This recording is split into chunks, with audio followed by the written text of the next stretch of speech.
I need to stand for a minute. I have to keep standing and sitting and standing and sitting. So how's everybody doing? Good? Okay.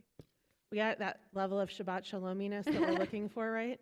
Jessica and I were talking about that earlier. The level of Shabbat. So as Rabbi Sharf mentioned at the beginning of the service, we entered the month of Elul this past week. Elul is the month preceding Rosh Hashanah, and it is supposed to be our time of reflection and doing everything to prepare ourselves emotionally and spiritually for the high holy days, for the times where we're going to be celebrating the awe and the grandeur and the majesty of Judaism and seeking repair in our relationships, repair between us and God, us and the people around us, and seeking some sort of peace within our own selves. And as I prepare for Elul every year, the first year of rabbinical school, I read a story that I've often told, and you might have heard me tell it before, but I've been thinking about it in particular this week as we started Elul again. So there's a Hasidic tale that says that a group of yeshiva students were staying at an inn on the road between where they, had been on break in their town and then going back to yeshiva. And late at night, they're all preparing to go to bed. They'd been staying up and talking and reminiscing, and catching up after their break. And all of a sudden, they heard the innkeeper talking and seeming to be arguing with somebody. And they kind of crept down. They wanted to make sure that he was okay. And in front of him, he had this book, and it looked like a ledger in some ways. But he wasn't arguing with any one person. He was seeming to have a conversation with himself. So they were a little bit worried because while many of us have internal dialogues with ourselves, not many of us really have external dialogues with ourselves. But he was, turns out, speaking to God. And some of us do, in fact, speak externally to God. But he was looking down at his ledger, and he said, so here are all of the things this year that I've done wrong. I haven't kept the promises that I made to my wife. I haven't given tzedakah the way that I could have potentially given. I haven't given back and volunteered enough of my time. I should have done more for my family. I should have been a better businessman to my partners, all of these things.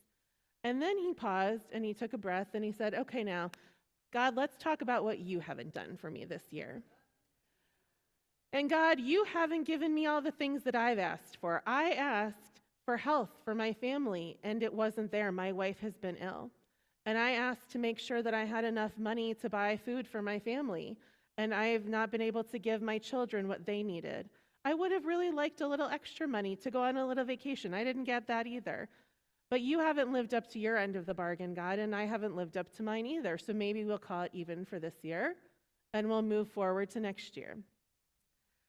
And I've always thought about that story as in the way that I think it is funny and is, humorous to think about having a negotiation with God where you're saying, hey, I didn't live up to my end of the bargain and I broke some promises, but hey, God, you didn't do your part either. And I think it points to the idea that we are in relationship with God, and that relationship is real. And there are things that we are responsible for in that relationship with God. We are responsible for being in partnership, for repairing the world and those around it, for being in relationship with all of God's creations, treating our neighbors and families and community members well, to try and repair the earth and all its inhabitants. There are ways that we are supposed to be in this partnership in a larger way. But that also does mean that there are times when we may not get what we want from God, even though we desperately ask, whether that's healing for people that are ill, or our crops growing, or etc. There's things that we ask for from God, and God may or may not give, the same way we may or may not give and live up to our ends of the bargain. And I think that's important in the way that we experience God in our lives and in the world. But I also have come to really start realizing that I'm not sure that that's a particularly healthy way to look at things in that way. Because our lives, we talk about doing this cheshbon hanefesh during the month of Elul, which is an accounting of our souls. And in that way, if you're talking about accounting for all the finance people out there, we have income and we have expenses, right? And they're supposed to balance out in some ways. But relationships aren't like that. Relationships do not balance in that way. because it's never going to be equal at the end. There's always going to be give, and there's always going to be taking. And sometimes you're going to have to give more because the person you're in relationship with needs to take more at that moment. But a real relationship doesn't keep track of who gives and who takes. A meaningful relationship gives everything that we can, knowing that sometimes it's going to be more and sometimes it's going to be less. But eventually, because we care deeply about the people that we're with, it's going to even out in the end.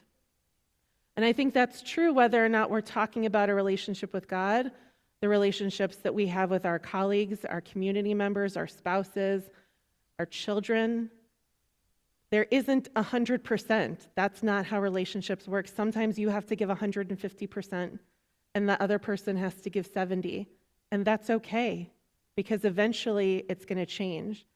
And what it means to be in relationship is that the knowledge that you can take what you need, because that person's going to hold you up. And then when you're ready, you're going to give more when they need to give less. And I've been thinking about that in particular this week. On Tuesday afternoon into evening, I hosted with Dan, one of our past presidents, a gathering, an opportunity for people to convene and to talk and to think about what it means to feel the brokenness in our lives and in our world. And the broken parts of our own souls and in our relationships with each other. The world is in a place of brokenness in so many ways right now. There's so much pain, there's so much suffering, there's so many ways that we, our communities, our world isn't living up to what we hoped it would be. And we wanted to build a place where we could acknowledge that brokenness and that fracture and still come together and be in community and support and uplift each other. Not trying to convince each other of our perspectives or debate the politics or parse the definitions of specific trigger words, but just to be there and be present in community. And after I left this, and I've been marinating on it a lot over the last couple of days, and I think I will continue to do so, but where it left me with is, it can't be the ledger. That can't be the measure of our relationships. We can't make assumptions about what we think we're giving and other people are taking, or what they're giving and we're taking.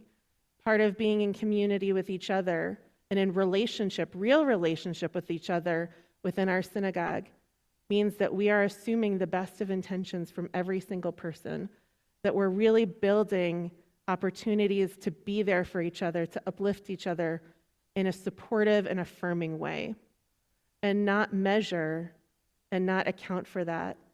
And so I want to encourage us on this Shabbat as we enter into this month of Elul, where we're taking account who we are and what we can be in this coming year. Rather than taking an accounting and trying to find a balance, ask yourself only this: what can I do to prepare myself to be the best version of myself in this coming year?